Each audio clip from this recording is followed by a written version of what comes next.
What we're doing is a species member of the Brassia family, which is in the greater family of oncidium or oncidiaceae.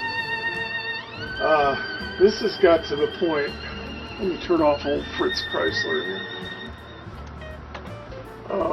It's gotten to the point where the sphagnum on the top, I don't know if you can see this, was starting to grow, which is good. Needs a lot of moisture. But the sphagnum inside is turning into peat moss. And it should be looking similar to this. See the fibers and so on. We'll get to that in a minute. So what I have to do is kind of coax this from its place where it's probably been growing since it was a 2.5 inch pot. I've already...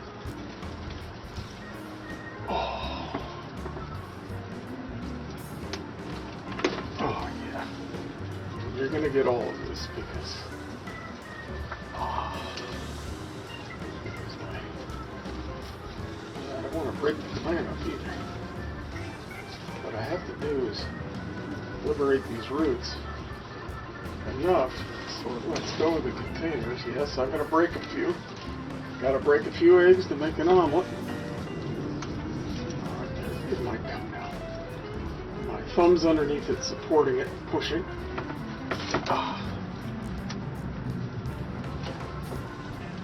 Alright.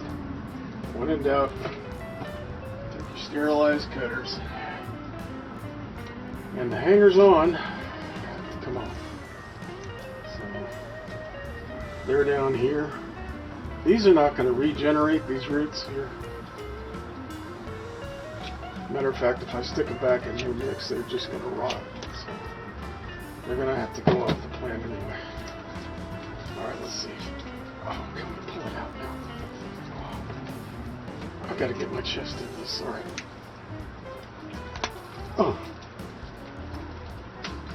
Oh, here it goes. There we go. I can save that. I can sterilize that. And see all this old stuff? See how shot it is? It's all pucky. So, let me cut you loose for a few minutes. Alright, you might find this interesting. Here are the old roots that were in the inside. And here's the old rhizome. See how it wants to climb? It was probably growing about this angle. Here comes the growth, and there's some more growth came from here. But look at that thing, it's like a carrot. Well, this is not going to regenerate roots. You can see where I've done some damage. So, by and large, it's mostly free of this old debris. And I can move on to the potting part. Now, while I'm got the camera off, I'm going to line the new container. One of these, see how it's going to go? Like that. With coconut fiber. And these things are becoming harder and harder to find, not the pods, but they use these for aquatic plants, actually, putting them down in ponds and so on. But this coconut fiber, although it comes out of the Philippines and the tropics by the ton, it's getting more and more expensive to get it here. I'll give you a quickie on this. This is the fiber. And I'm just putting it ever so slightly, thinning it out. It looks like a really bad wig or toupee. Not my color. But I'm just loosely lining the container with it. And here probably should be the last one. See, it's all, this is the husk that comes off the coconuts.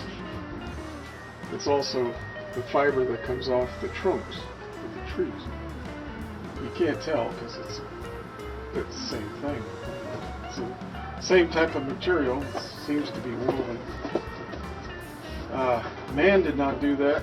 That's the way the tree was designed. If you look at the trunk on a coconut tree, the ones they use for vegetative purposes, the ones that we eat, the one they use for sugar, it has a heavy husk starting about a third of the way down below where the palms leaves come out, and you can harvest that as well.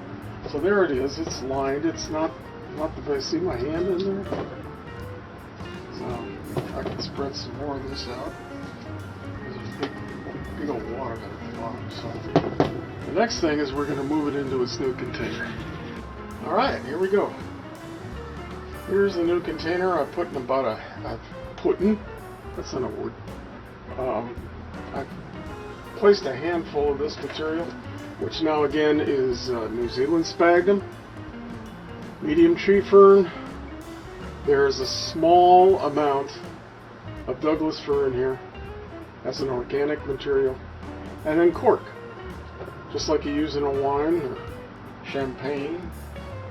Here's a nice big, well, that's Douglas fir. It's blended in here. Here's some right there. You can see that. Now, like all the other plants I've ever taught you how to pot, you want to make sure that the roots are spread out as you're introducing the medium. You don't want the roots going in like this. You want them spread out, and as I introduce the material, I'll be pulling on the roots to get them apart. This does not have to be as tightened as a bark mix would, a total bark mix. It's not really going to do much for the plant except starve the water that could get into the center.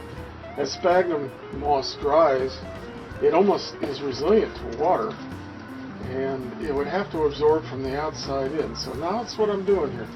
I am pulling the roots apart. I'm coaxing layers of medium down into the roots. I take a blob of it. It's a very scientific term, blob. And drop that in. And keep going, and I'll keep doing this. And I will finish this and show you what the finished product looks like. Alright, here we go. I didn't tell you exactly what the Brassia was, but this is a species. It's a small flowered spider orchid. The flower segments are very slender, giving the spindly appearance of a spider.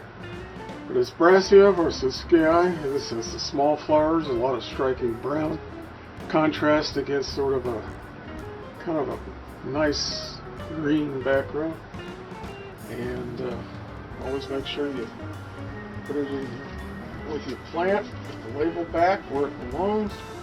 Otherwise my wife can't figure out what these are. And that should have actually been tied on the plant. But now let's look at the structure of the plant. I can get my hands together here. Here's a growth, a growth, a growth, a growth, and behind it over here is another growth. And these now will have that much space to grow into. Now this gets internodes, or the space between each pseudobulb. This structure here, this water retaining vessel, is called a pseudobulb, not a true bulb. As it grows, it will step up a little bit, so it's down in the medium. Not a lot, maybe about that much.